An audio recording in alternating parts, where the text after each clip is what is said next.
Hi, thanks for clicking on this video. We're here at Trinity Wesleyan Church so that we can unleash hope to those around us, and that includes you. So thank you for being a part of what's going on in our church, even through technology. We hope that this video is a blessing to you, and at the end, you're going to see some next steps and ways that you can get involved even after this video is done.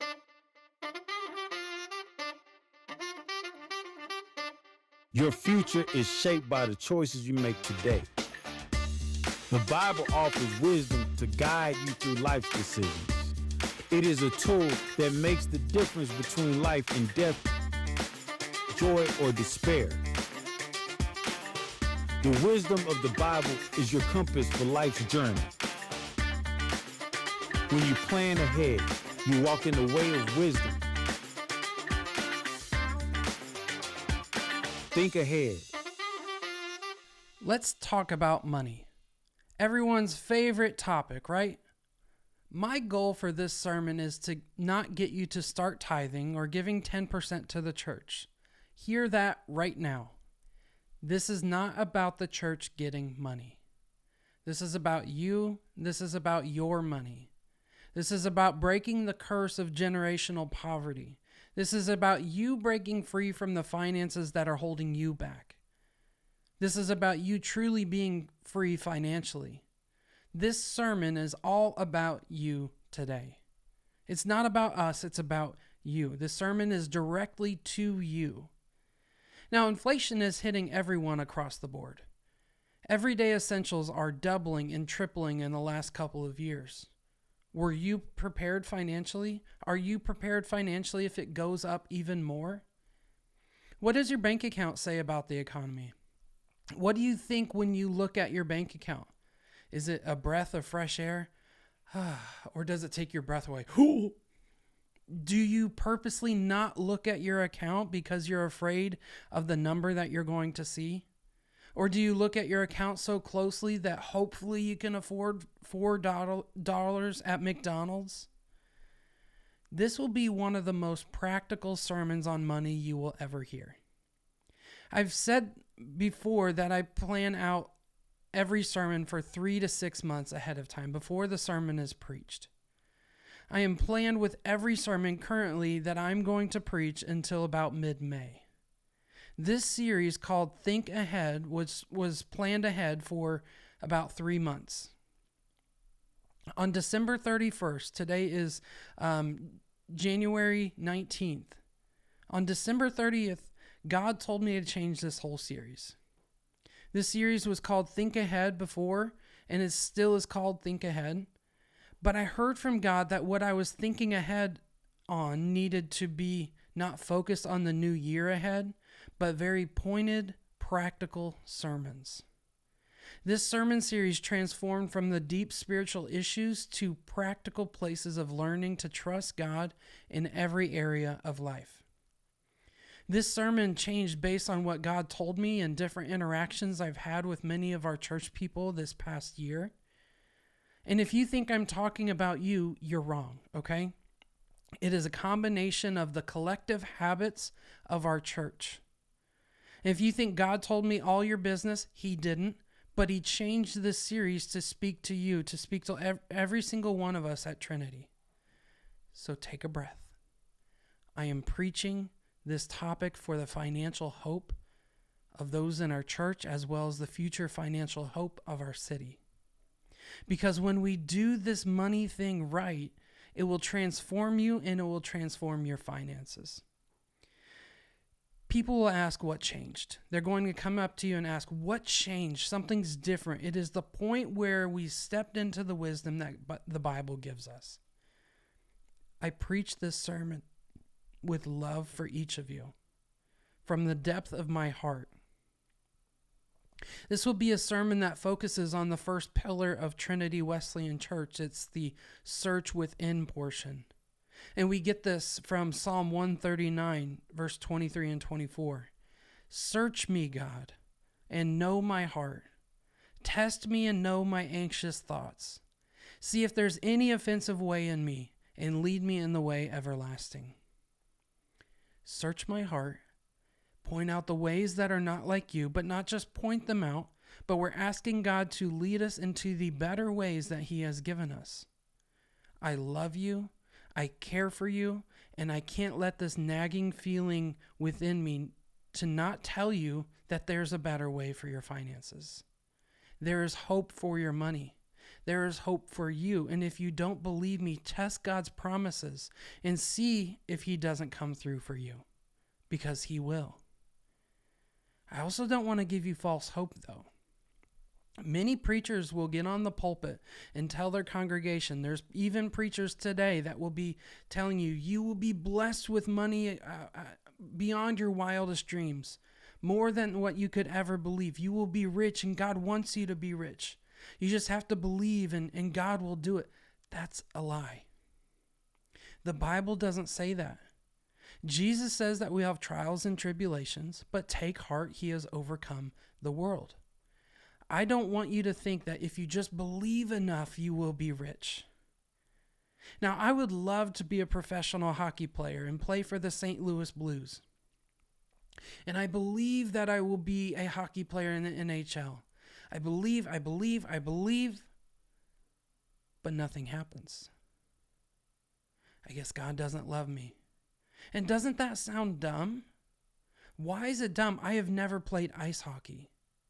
I have practiced for maybe 10 hours over my whole life on the ice. I'm past my prime to be a professional athlete. I'm almost 34 years old. I'm not in hockey shape. I can skate, but I can't stop very well. But I believed, right? Why didn't it happen? I didn't put in the work. I didn't practice. I didn't earn it. And if I somehow got miraculously put onto the St. Louis Blues, I would get brutally injured within the first couple minutes of being on the ice. The same with our money. God isn't just going to give it to you. You haven't practiced. If God gave you the money, you would blow it. Did you know 70% of lottery winners declare bankruptcy? Why? They weren't good with their money before they got the money. Why would anything change after they got this excess of money? Like I said, this sermon is going to be very practical. What I want you to do right now is take out your phone, open the app, open your bank account app. You don't have to share it with anyone, but look at that number. How much is in your checking account? How much is in your savings account? If you're like most of Americans, over 80% of Americans don't have enough money to cover a $400 emergency. Car breaks down, a doctor bill, house repair, natural disasters. There's more, but that's just a start.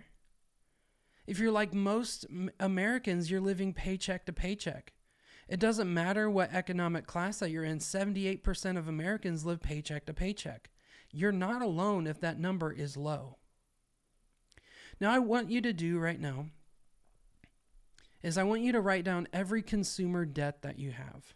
I'm talking credit card or credit cards. Those balances, not the minimum balance, not the minimum monthly payment, the full balance. Write down loans from family or friends, payday advance loans. Add all those types of debt up. How much is that? Write it down. We're in the right mindset now. Keep thinking about your money situation. I'm not trying to make you stressed, but to push us to where God is calling us to be. Now ask yourself, after you figured out how much money is in your checking and your savings, if you have savings, how much debt you have with others or corporations, ask yourself, what amount of money would solve my problems? What amount of money would solve my problems? How much money would make you feel good about your financial outlook? Some people may say $1,000. That would be amazing. Others, $5,000. Some $100,000, $500,000. What amount of money would solve your problems? If someone just gave you a lump sum of money, what would be the number that you are hoping for? Like, you see how much money you currently have, and you see how much you owe institutions and other people. How much money would solve your problems? Now, as you're thinking about that, I need to ask you another question. This is a thinker. Would you rather have $100,000, or would you rather have one penny doubled every day for 30 days? $100,000 or one penny doubled every single day for 30 days?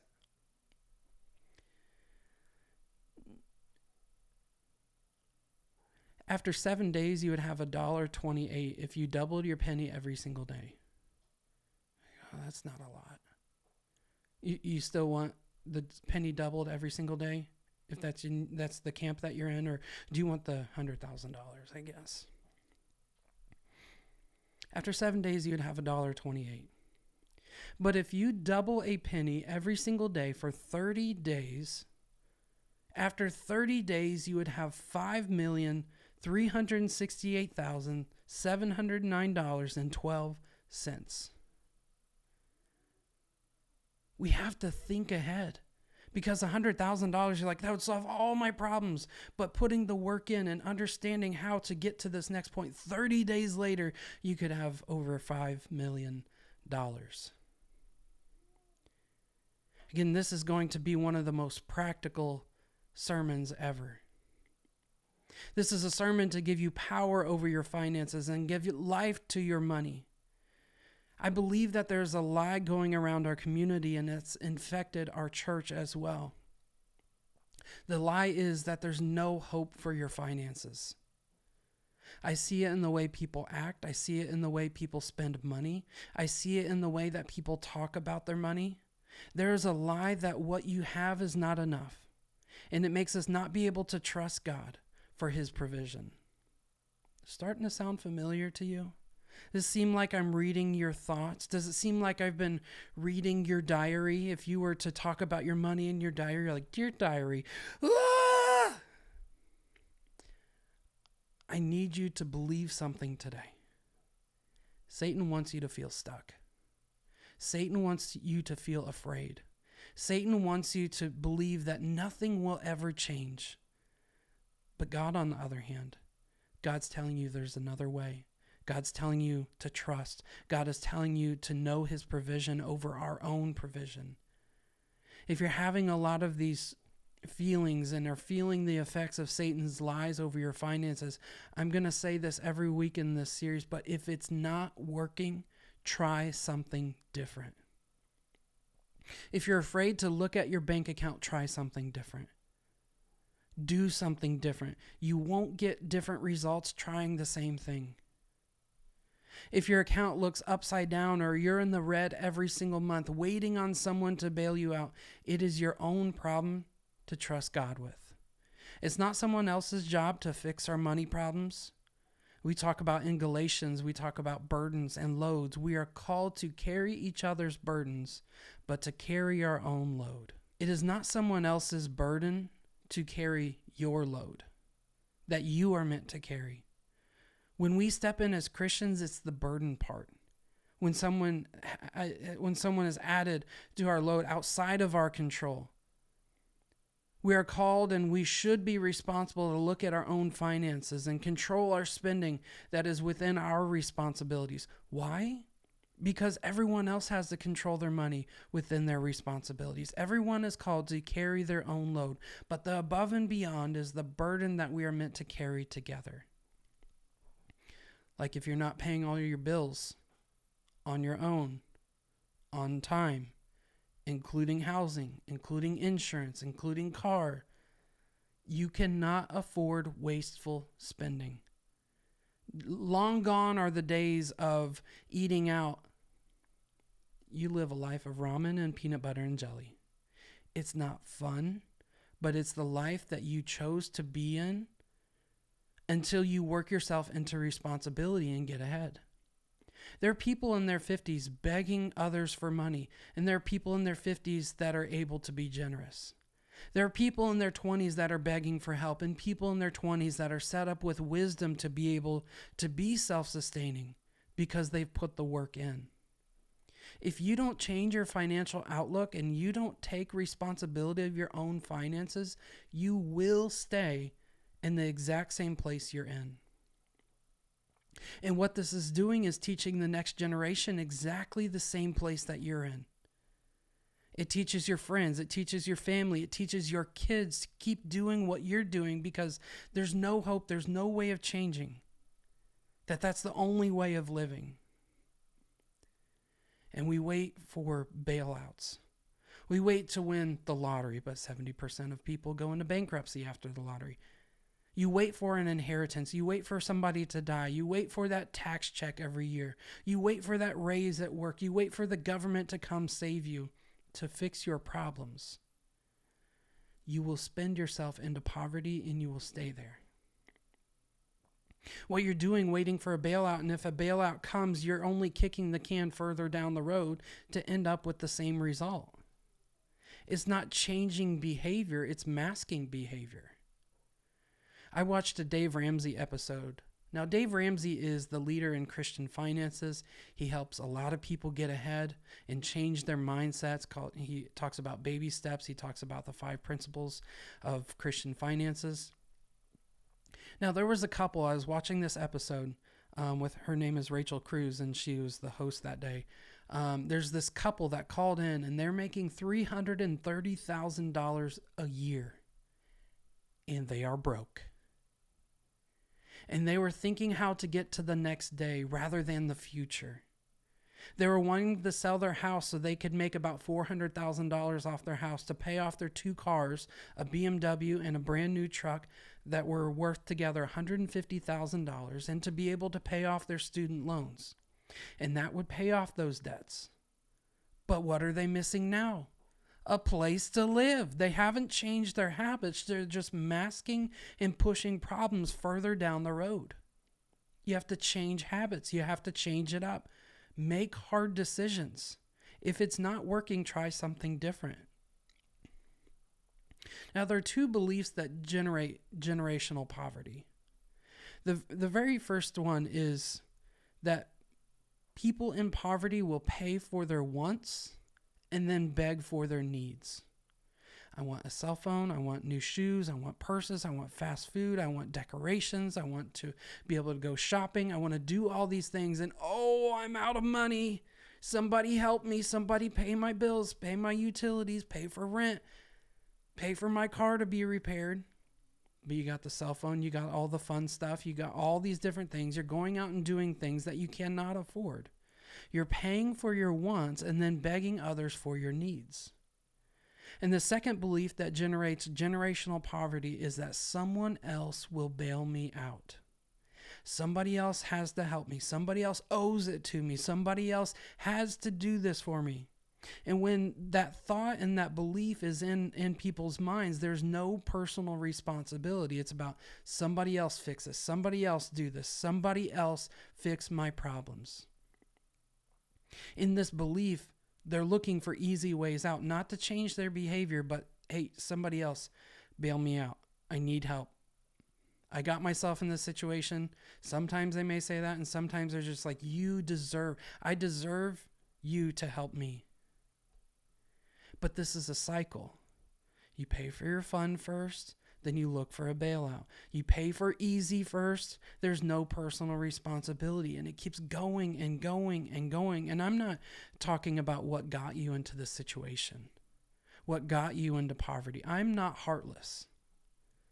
And sometimes we get thrown into the cycle of poverty because of other people. My parents never taught me. I got taken advantage. I grew up poor. And I understand it is harder to dig out of those holes. It's harder, but it's not impossible. I'm not talking about what gets people into the endless money cycle of poverty, but there has to be a point where you take the knowledge that is all around you, that is on Google, that is on social media, that is in the Bible, and actually put it into practice. There has to be a point where you take the reins for your life and get it going the right way. That there is hope and God will help you and give you wisdom, but you have to take the first step. The knowledge is out there. God's wisdom is throughout Scripture. Just take it. Do it. I know that people are in difficult situations and they're waiting for hope, but hope is already here. Now, throughout this series, we're taking wisdom from the book of Proverbs. Now, if you want straightforward wisdom and you want guidance directly from God, read the book of Proverbs. It might smack you around a little bit, but it is wisdom that will turn your life around. God gave this information to King Solomon, and Solomon wrote it down. In Proverbs chapter 27, starting at verse 23, it says, "Be sure you know the condition of your flocks. Give careful attention to your herds. For riches do not endure forever, and a crown is not secure for all generations. When the hay is removed and the new growth appears and the grass from the hills is gathered in, the lambs will provide you with clothing, the goats with the price of a field. You will have plenty of goat's milk to feed your family and to nourish your female servants." Now think about this. Why would it be important for people to know the condition of their flocks? Now, I'm not a shepherd. I know you're not shepherds.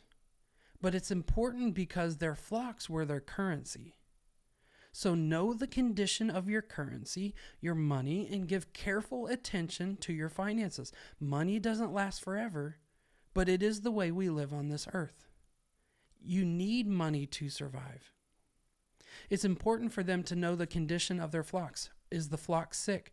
Are they healthy? Are they fighting with each other? Are they in the right place? Are they going the right direction?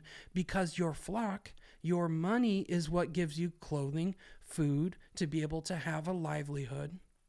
But a careless shepherd will lose everything. The careful shepherd will prepare for worst case scenarios, keep their flock together, know what's going on, know if there's fighting in between the flock, because they have the wisdom of God, and that's infiltrated their flock, their finances. Stressing about money is either a lack of trust in God or a lack of responsibility. But we want the effects of obedience. We want all the blessings. We want all these things without the sacrifice that obedience comes with. We want lots of money without the sacrifice of consistent obedience. We want to have our cake and eat it too. We want things and stress-free finances without thinking ahead to what is most important. Now, I'm going to tell you exactly 100% how to fix your finances. If your bank account is like a horror movie or it is like a comedy, this will fix your money problems, I promise you, but you're going to hate me for saying this. It's simple, but easier said than done. Are you ready for what will fix your finances? Make more money or spend less. Make more money and spend less. And I'm telling you, I told you might hate me for saying it. It's very simple, but the only way to fix your deficit is to flip it around. Make more and spend less. Now, how we do that, to putting it into practical terms, there's a healthy formula for your budget. Okay, it's called the 80-10-10 rule. 80% is expenses, 10% is savings, 10% tithe. Again, this is not a sermon about tithing, I promise. But 80% goes to your expenses. It goes to your bills, your utilities, subscriptions, car costs, food, makeup, clothes, getting your nails did, getting your hair did, going out and having fun. Housing is important. Food and housing are needs. Everything else are wants. Food and housing go first. Everything else comes after. Your expenses are 80% of what you make. 10% savings. Now, if you had an emergency right now, most people would not be able to cover a $400 emergency. Now, if you had an emergency currently, right now, where would that money come from if you don't have extra money? If you subtract any number from zero, you get a negative number, and I am positive that is not a good thing. Also, you might be starting to think about it right now, or you might not, but start right now. Start thinking about retirement. How are you going to start? How are you going to be able to afford to retire if you don't have any savings, if you're not putting stuff away for the future? It is knowing the condition of your flock currently, understanding possible outcomes of the future, and trusting God. Then the last part is that trust in God. It's the 10% tithe. Again, this is not a tithing sermon, but here is why I tithe. Number one, it provides for God's house. Number two, it tells God that I trust him. Number three, it creates margin in my life for God to fill. Number four, it reminds me that I am not my source, that God is the one who provides. Number five, it connects my money to a kingdom purpose.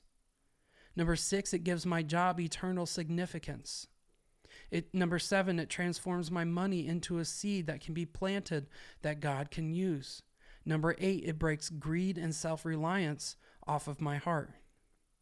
Number nine, it says it lets everything else know in my life that God is first. Tithing is not an act of generosity, it's an act of obedience. And this is what God calls us to. And I've never, ever gone without when I've trusted God and I've tithed, even when it didn't make sense.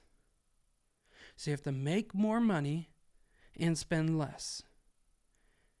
If you're going to make more money, here's some ideas for you to be able to make more money, okay? None of them are fun, I promise you that. Make more money, you can work more hours where you work. Or if you're working part-time, go full-time. If you can't do that, then add another job, find another job. Jobs are out there and they're paying a lot. You don't have to be stuck where you're at because you think you're stuck. Your job is not for life. It's fine to change careers if it's not working. Work another part-time job. Ask your boss for a raise. If there's no raise available, ask what you can do to get to that next raise. Ask what responsibility will get me to a raise where you need me to be so I can make this much money. And the last one is find just like a side gig, like babysitting after work or door dashing, or be a personal shopper and do like Instacart or something like that. And I'm not going to lie, the economy is difficult. Items get more and more expensive each month. I never said that this was easy, but getting out of a paycheck to paycheck lifestyle takes discipline. So that's the make money portion, okay? Now it's the spend less side of it. Make a budget. You don't realize how much you spend until you add everything up.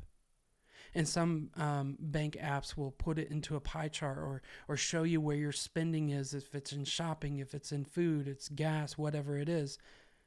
And you can look back. You actually got to open your app though. But make a budget. Find a simple budget that you can live by. And you don't have to be like, well, sometimes I make this much money, sometimes I make this much money. Put it as the least amount that you'll make, and then extra just goes to savings. 80% of your budget goes to expenses, then savings, then tithe. The second thing you can do to spend less is have a list of what you can cut out of your budget. Have a list of what you can cut out of your budget. Jen and I have a list that if everything goes to crap for our money, we have a list of what gets the axe. It gets cut on day one if and when there is a financial emergency. Cell phones, gone. Time wasters anyway. Your TV, gone. You don't need to pay for streaming. You don't need to pay for cable. Reading is actually good for you. Restaurants, you're not going anymore. It's healthier anyway to eat at home. Your vehicle is sold. We don't need 2 vehicles. Ballet, gone. Extracurriculars, gone. Apple Music, done. Radio is our new friend. It's free. Shopping, Feeney, it's over. You don't need it anyway. Make a list of anything you will cut, even if it's difficult. In 1 month, Jen and I could easily cut $1,000 to be able to save faster in case of emergency. In 1 month, we could have an extra $1,000 easily. You can print out a bank statement and look through every single transaction that you made and ask yourself, what things could we have gone without? What was an impulse buy? What is just something that was easy? And then take all those things and highlight those and add those numbers up and see how much money you've wasted in the last month. It will be surprising. Another idea is to get rid of subscriptions. Did you know that the average person has 17 subscriptions that they pay for monthly? And I thought that was crazy. I'm like, oh, we probably have like maybe 7 or 8. How could we ever get to that many subscriptions? We're going to count mine. We have the Apple Music Family Plan. We have Apple Protection for 4 devices, 2 iPhones, 1 iPad, 1 Mac Studio. You pay for extra storage for my phone. It's like 99 cents a month.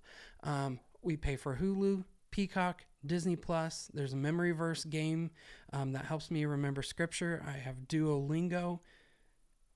There's an investing group that Jen and I are in. That is a subscription. We pay for our Ring camera. We pay for our Nest camera. We pay for our Pact, which keeps our kids safer on the internet. That's 15 subscriptions. $130 each month. $100 each month. $130 each month are subscriptions. And the last thing you can do, this is not limited to, but these are just ideas to get you started, to spend less, is to reassess and reduce bills. Call or get online and talk to a customer service representative and ask how you can lower your monthly bill. Because they plan on you never calling and they keep raising your bills and you're just going to keep paying it. If it's not, to me, it's not right or even ethical and downright unrighteous, but call them and reassess your bills and reassess your plans. Companies do crazy things, and I think a lot of them do evil things. But reassess, call them and reassess. What can I do to cut my cost? I do that with our bills every so often. I do that with our church bills every couple years. And if they don't budge, tell them you're going to switch companies. They might magically be able to change your monthly bill. And if they don't, go somewhere else or cut it completely. You might not even need it. Your money doesn't get healthy overnight. It takes time. How long does it take to get in shape? It's not overnight. How long does it take to master a skill? They say 10,000 hours of practice to master a skill. You become a professional at 10,000 hours. Healthy finances are consistent.